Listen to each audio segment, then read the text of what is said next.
Who can actually utilize this? When someone comes in and say, okay, I want to figure out my score, is this kind of open for anyone? Is this, the SMBs? Tell me a little bit more who actually can utilize this. I think it's a fantastic tool for anybody who has a mobile website. It does not matter company size, industry, whether you're looking at it for marketing, commerce, a tool, information, news.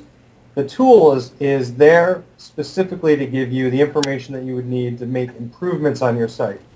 And, a score is a score, right? Mm-hmm. So we're providing all this information, but you also would look at this and you'd say, all right, I get a 60 out of 100.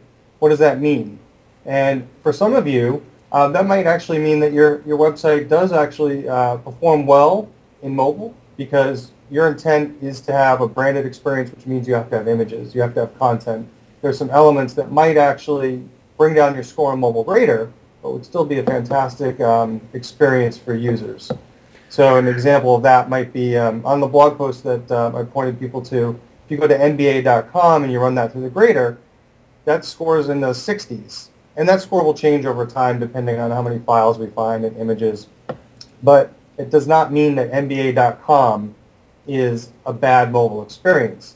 It just means that it was built for a certain audience and not necessarily for marketers. And our benchmark does attempt to help marketers figure out how do I optimize my site, how do I speed it up, but also, a picture is worth 1,000 words. So the experience of the content and the imagery of your mobile site matters as well.